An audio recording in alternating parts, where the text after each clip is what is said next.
Sobat Genpi. Jadi kami dari Genpi Jawa Timur Kabupaten Nganjuk sudah berada di Gria Batik Sri Rahayu. Dan di sebelah saya ini Bu Yayu Sri Rahayu selaku owner dari Gria Batik Sri Rahayu. Oh ya, perkenalkan, nama saya Malia Kandini. Bisa langsung dimulai wawancaranya. Silakan. Oh ya Bu, sejak kapan didirikan batik ekoprint ini? Kita awalnya itu sebenarnya usahanya di bidang pertanian, jadi pemanfaatan limbah pertanian dengan konsep zero waste farming untuk awalnya itu 4F ya. Jadi kita mulai 2008, mulai 2012 itu kita terapkan konsep 4F, yaitu zero waste farming untuk food. Produk utama kita waktu itu beras, terus kita manfaatkan, kita integrasikan dengan peternakan, jadi kita menghasilkan juga pakan ternak dari limbah pertanian, yaitu F yang kedua feed. Setelah itu dari limbah kotoran sapinya kita hasilkan biogas, yang kita inginkan ke F ketiga yaitu fuel, kita jadikan bahan bakar untuk memasak. Setelah itu dari limbah biogas kita manfaatkan untuk pupuk, dari fertilizer kita bawa ke lahan pertanian. Nah, mulai dari 2018 kita mengenal konsep ekoprint. Nah, pemanfaatan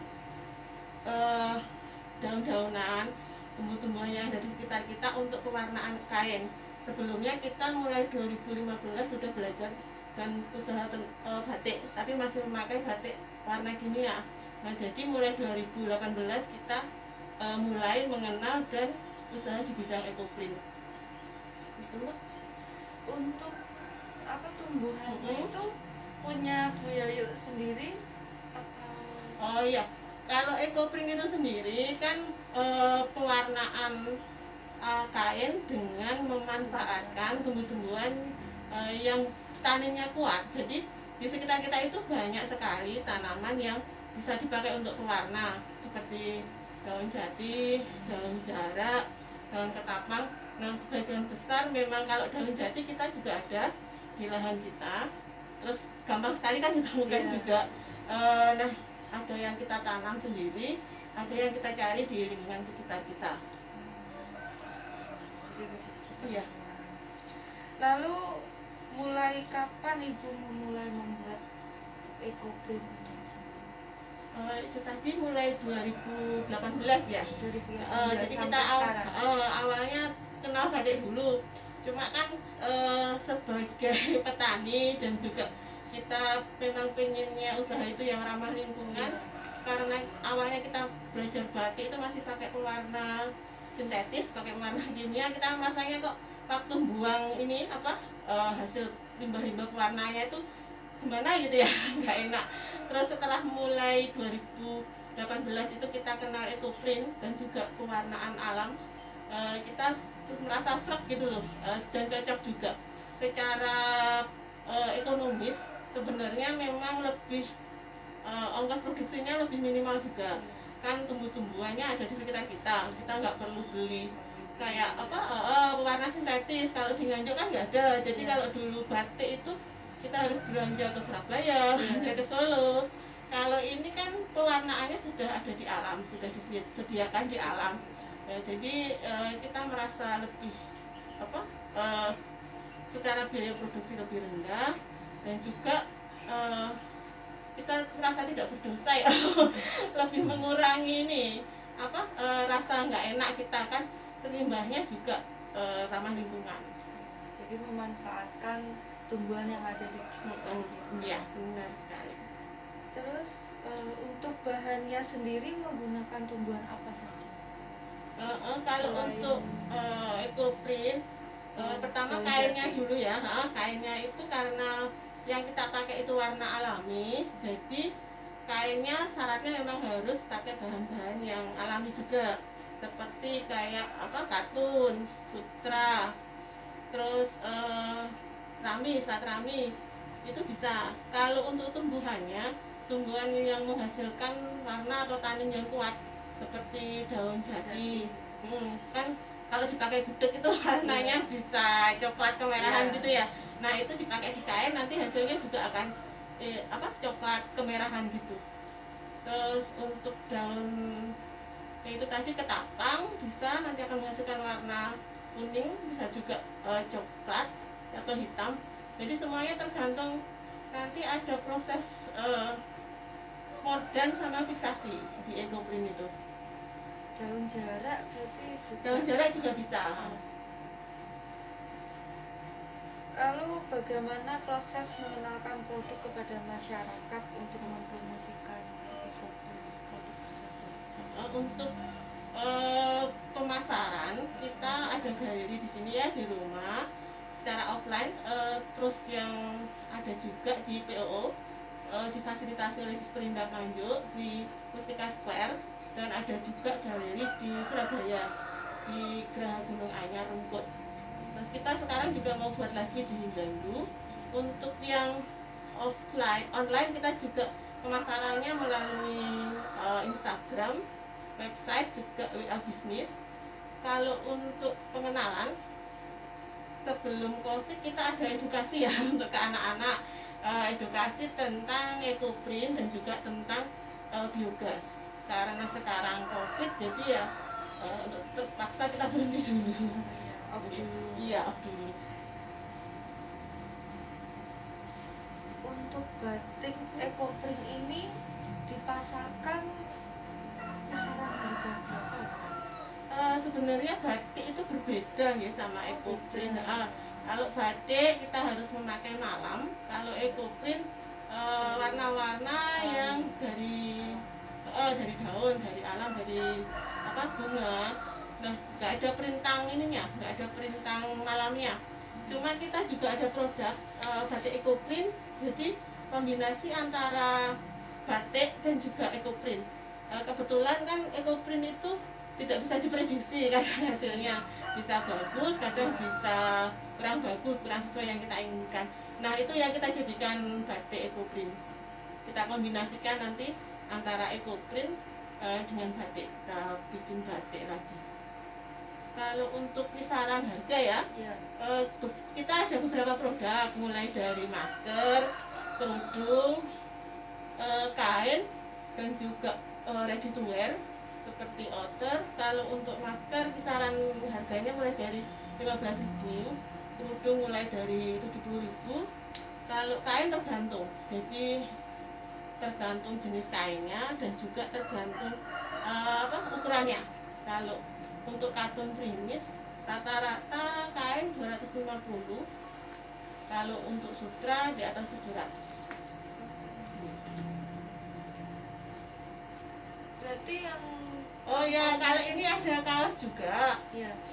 Kalau ini kaos untuk ini kainnya katun. Kalau ini kain katun. Ini kisaran harganya sekitar antara 100 sampai 150 tergantung ukuran dan juga tergantung, kalau katun juga macam-macam ya ininya bahannya dan juga pewarnaannya. Terus ini apa aja nih Bu? Iya, ayo coba ditebak dulu. Sekarang pengenalan daun, coba ditebak, ayo. Mana yang sudah dikenali jejaknya? Kalau ini mungkin gampang ya ditebak ya. Ini kan daun jati. Kalau ini daun jati, ini daun johar. Ini yang daun jarak. Ini jarak kepian. Kalau ini jarak ulung. Iya. Kalau ini sendiri? Kalau ini pewarna alaminya kita pakai ketapang ya, ketapang. Terus fiksasinya tunjung, jadi dia bisa warnanya gelap.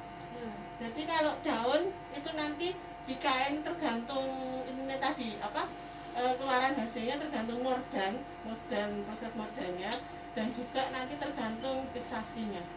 Selain dari taninnya dia loh ya, dari tanin warna dari daunnya sendiri. Ini berarti proses menjahitnya. Untuk proses jahit kita ada pemberdayaan dengan ibu-ibu. Jadi sekarang ada sekitar 5 ibu-ibu yang untuk menjahit dari material dari kita, material bahan kainnya nanti dijahit sama ibu-ibu di rumah mereka sendiri. nanti kita review hasilnya terus baru kita jualkan, baru kita jual. Lalu kendala apa nih Bu yang dialami di masa pandemi seperti ini? Pasti Iya. Pandemi ya, sebelum pandemi kita memang masih pemasarannya masih sering kali offline, jadi lewat pameran. Selain di galeri sini ya, di sini sampai Surabaya kita pameran penjualannya memang sebagian besar melalui pameran, karena kan ini produknya satu kain nggak bisa sama ya maksudnya satu produk itu nggak bisa sama dengan yang lainnya. Jadi karena harganya juga cukup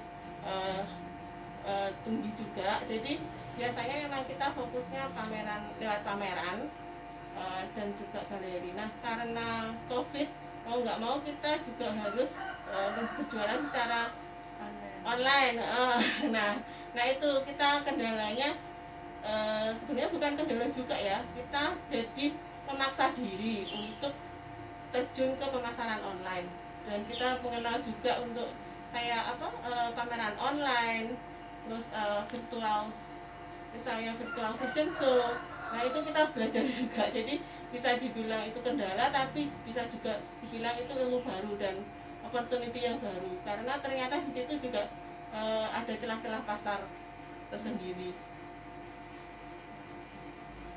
Kalau ininya ya omsetnya turun ya yang jelas omsetnya turun sekali ya sejak pandemi, karena kan orang lebih dengan kondisi ekonomi sekarang orang lebih fokus untuk belanja bahan kebutuhan pokok ya, seperti mungkin beras atau makanan atau untuk belanja kesehatan, daripada kalau ekoprint sama batik kan kebutuhan sekunder ya karena sekarang kondangan juga nggak ada, acara manten nggak ada, otomatis mengurangi juga orang untuk belanja baju lebaran juga nggak ada nah itu pengaruh juga di omset kita ya, hampir 70% ya turunnya ya omsetnya ya. Iya. Iya. Jadi begitu teman-teman. Iya. Jadi karena tadi sudah keliling, diajak keliling sama Bu Yayu untuk melihat tumbuh-tumbuhannya yang dibuat ekoprint. Jadi saya rasa cukup ya Bu ya wawancaranya. Iya, terima kasih. Tanya-tanyanya. Iya. Baik Bu Yayu, terima kasih atas sharing tentang ekoprint dan batiknya. Banyak ilmu yang kita dapatkan hari ini. Semoga kita bisa bertemu kembali di lain kesempatan. Oke Sobat Genpi, sampai ketemu dalam kunjungan berikutnya. Semoga di video kali ini bermanfaat untuk kita semua. Jangan lupa like, comment, share, and subscribe channel kita. Salam pesona Indonesia Wonderful. Genpi Gas.